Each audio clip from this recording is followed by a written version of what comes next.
Overcoming the spiritual ego has been one hell of a ride. Uh, at first, it was like transcending the normal everyday ego was all the jazz, right? Overcoming the shortcomings of the ego was the goal, and then you reach that barrier, you break that barrier down of the ego, and you emerge as something that observes the ego. Your consciousness raises. And then you get to this little point sometime. I don't know if everyone does. I know I did. You get to this point of judgment where it's essentially a spiritual ego at this point. Everything's all good. Everything's all peace and love. But for the ones who are not as conscious as you are, you perceive them to be as conscious as you are, they get judged. And you take like almost like a holier than thou approach.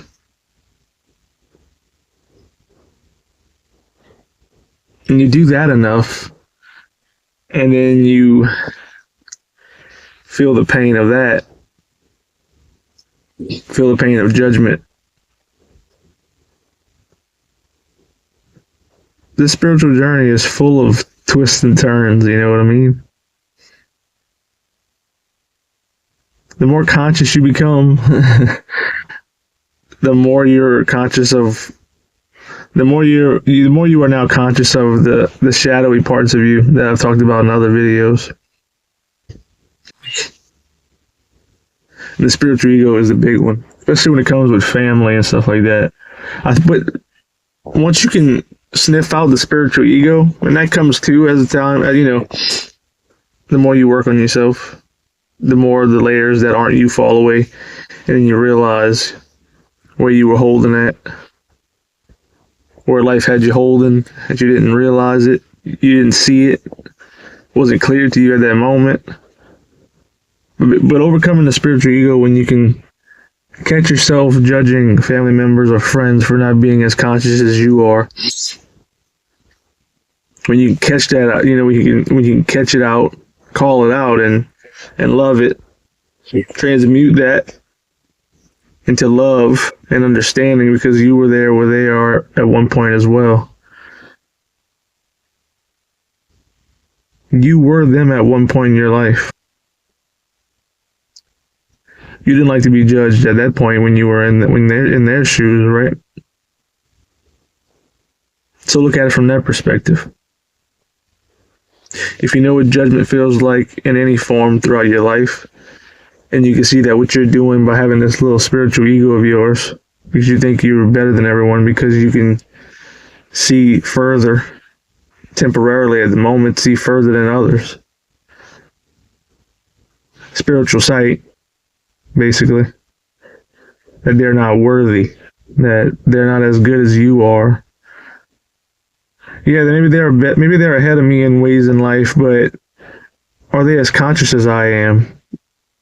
It becomes this nasty, disgusting pissing contest until you call it out. You call it out for what it is. Like, I hung out with my dad again tonight, and just trying to have conversation with him, and you see where he's completely eyes covered. What you're about to try to bring up to him and discuss is completely over his head and could be in another universe altogether if you ask him. That's how much sense it makes. That's how much he can't even grasp the idea of what I'm trying to bring forth into this conversation. It's like, yeah, your point of view is correct, but so is mine. So is this other person's. It's not all just black and white. There's gray area. There's multiple there's multiple facets to everything. But when someone looks through a lens of this certain way of thinking and being all their life, and that's what was told to them and taught to them, and they have no desire to look outside of that or even question outside of that, then, it's going to be hard to relate to some people. And a lot of these people are people in your family that you love. And so overcoming that is to love them regardless of where they are in their consciousness. Not to judge someone because their consciousness is not as high as yours or as high as you perceive yours to be. It's like a humbling thing, to call yourself out on a spiritual ego. I see it with my mom and all as well. Where they're asleep at in parts of their lives and how they go about things. But if you really question it and you can see that in them, if you're conscious enough, you automatically turn to yourself and try to dig in every nook and cranny to uncover the places that you're unconscious at. Because if I'm going to look at them and say they're unconscious in ways, it's not going to be without me looking at my own self, turning around and looking me in the face, my own self. Sorry. Lights went out for a second because I'm sitting in my car. But yeah, if I'm gonna call something out on my family members or my friends, as far as it being a low consciousness idea or way of thinking, I'm gonna look at myself, too, to see where else I'm unconscious at, because there are ways. It's like a never-ending journey of discovering places you're unconscious, because that's how you grow, getting past those limiting beliefs.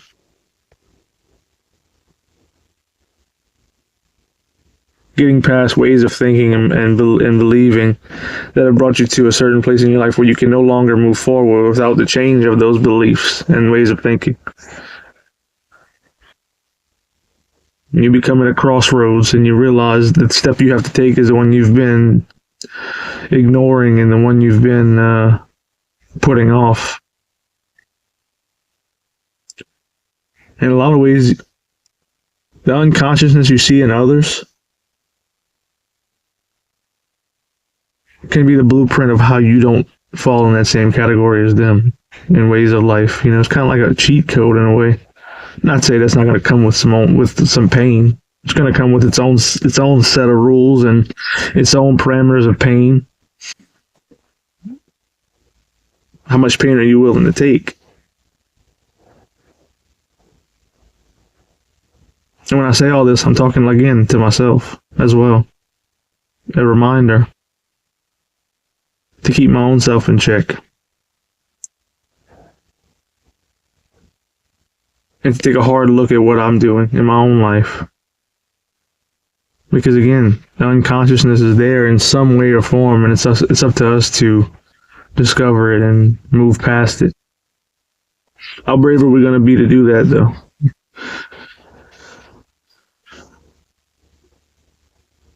The conclusion I'm coming to is you have to be brave enough to move past it. It's the only way you're going to move past it. It's the only way you're going to grow. It's the only way you're going to get past the temporary discomfort of whatever you're not moving past. When are you going to be willing to take the jump, to take the risk, to go through the temporary frustration and pain, to get past it, to get to the moment that's past that where the reward lies, where the new state of consciousness lies? That's the question, isn't it? How far are you going to go? What are you going to do for it? We're strong enough to get past those things. First part is being conscious of the places that you're unconscious at, and not judging those who are unconscious in ways that you are no longer unconscious. You were there before. Remember that. Humble yourself.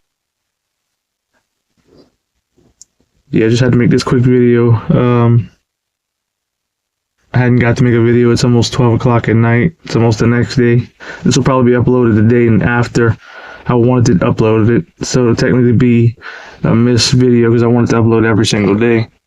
Or maybe I'll just upload another one tonight 2.